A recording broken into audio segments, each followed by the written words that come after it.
ଆଉ ଗୋଟେ ଭଲ କଥା ଛାଡ଼ିଗଲି। ଭକ୍ତ ପଛରେ ଭଗବାନ ଗୋଡ଼ାନ୍ତି ଯୋଉ କଥାଟା କହିଲେ, ସେଇ କଥାଟାକୁ ଏବେ ଗୋଟେ ସୁନ୍ଦର ଏକ୍ଜାମ୍ପଲ ଦେବି।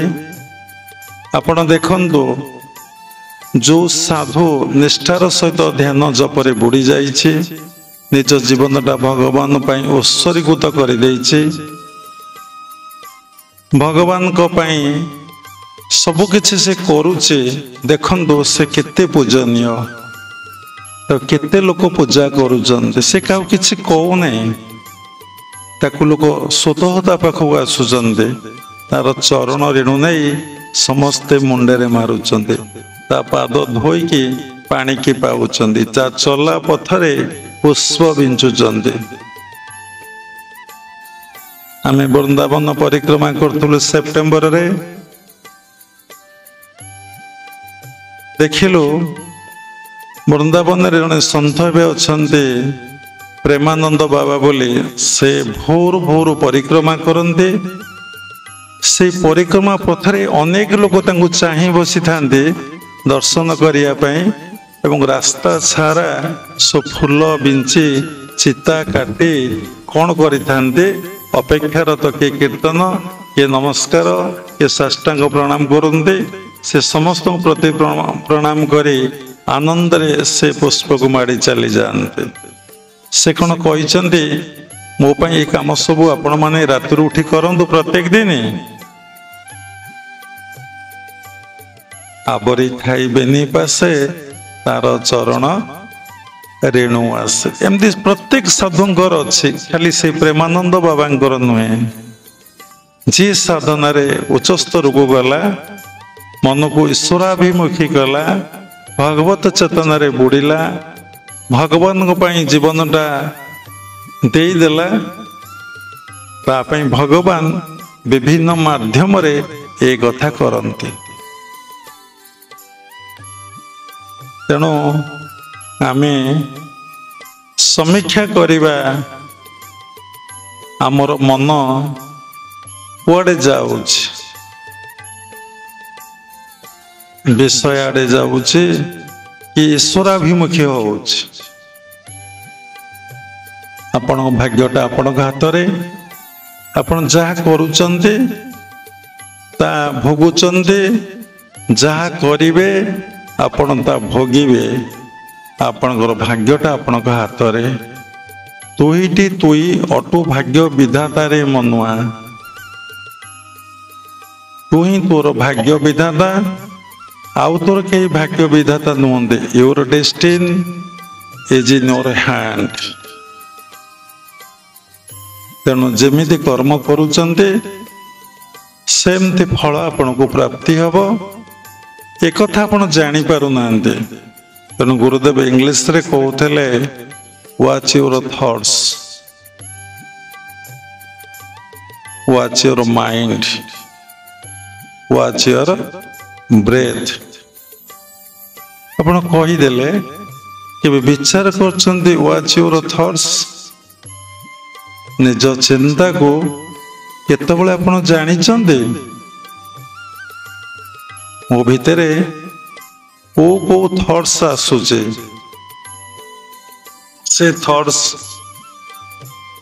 ମୋ ଭିତରେ ଥିଲା ନା ବାହାରେ ଥିଲା, କୋଉଠି ଥିଲା? ଯୋଉ ଥଟ୍ସ ଆସୁଛି ତା ସକାରାତ୍ମକ କି ନକାରାତ୍ମକ, ତା ପଜିଟିଭ କିମ୍ବା ନେଗେଟିଭ, ଆପଣ ଜାଣିପାରୁନାହାନ୍ତି। ଆପଣଙ୍କୁ ଭୂତ ଲାଗିଛି, ଆପଣ କହିବେ ବାବାଜୀ ଗଞ୍ଜେଇ ଖାଇଛି। ଗୋଟିଏ ଏକ୍ଜାମ୍ପଲ ଦେଲେ ବୁଝିପାରିବେ। ବ୍ୟାସ ସବୁବେଳେ କହୁଥିଲେ, ଏ କଳିଯୁଗର ଲୋକମାନେ ଶୋଇ ପଡ଼ିଛନ୍ତି। କଳ ଶୟନୁ ଭବନ୍ତୁ, ଏଇଟା ବ୍ୟାସ କହିଛନ୍ତି, ବାବା କହୁନାହାନ୍ତି। କ'ଣ ଆପଣମାନେ ତ ରାତି 9ଟା ହେବାକୁ ବସିଲାଣି, ଆପଣ ମୋତେ ଚାହିଁଛନ୍ତି, ମୁଁ ଆପଣଙ୍କୁ ଚାହିଁଛି, ପୁଣି ଶୋଇ ପଡ଼ିଛନ୍ତି କ'ଣ? କଳ ଶୟନୁ ଭବନ୍ତୁ, ଶୋଇ ପଡ଼ିଛନ୍ତି କ'ଣ? ଆପଣ ବୁଝିପାରୁଛନ୍ତି? ଆପଣ ତ ଜାଗ୍ରତ। लोक के समय नहीं से 4-5 घंटा राति भी शोई पारु नहीं टंका टंका टंका आगे लोक कहूला हरे कृष्ण जय जगन्नाथ हरे टंका टंका टंका हरे हरे सतरे इटा तो महामंत्र कली जुगरे टंका टंका टंका जहा को देख समय नहीं अर्थ कौन तार उत्तर मत दिंतु मु कार्य व्यस्त अर्थ कौन तुम्हें जो टंका रोजगार करुच समय नहीं अर्थ तुम्हें काम एनगेज अछ से पैसा तुम पुओ तुम झी तुम परिवार तुम पाइना से पैसा कौन भगवान को पाई से पैसा कौन तुमर साधु सन्त को पाई देखिले आपण जो श्रम करुचंदी से श्रम होचे अनित्य से पैसाटा खर्च होचे अनित्य रे आपण को किछि मिलिबो नाही तेणु watch your thoughts always watch your thoughts निज चिंता को जान देखंतु आपण गपुचंदी जानी पारुना गपिबा द्वारा केते शक्तिर क्षय होउछि गपिले कौन हुए अहंकार प्रकाश पाए गपिले कौन हुए मन चंचल हुए गपिले कौन हुए शक्तिर क्षय हुए गपिले कौन हुए ना अनेक मिछ कथा कही हुए कथा भितर मिछ आसीब ना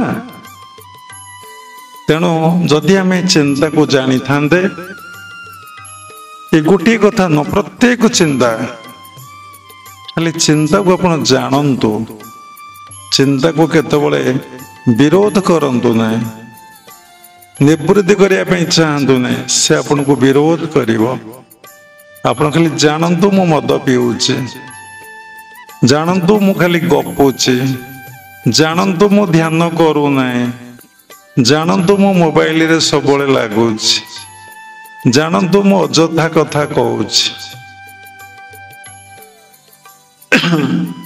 जदि आपण जानिमे बारंबार जानिमे परे जानिले हबो नै बारंबार जानिमे ताहले आपण करेक्शन हो जिवे।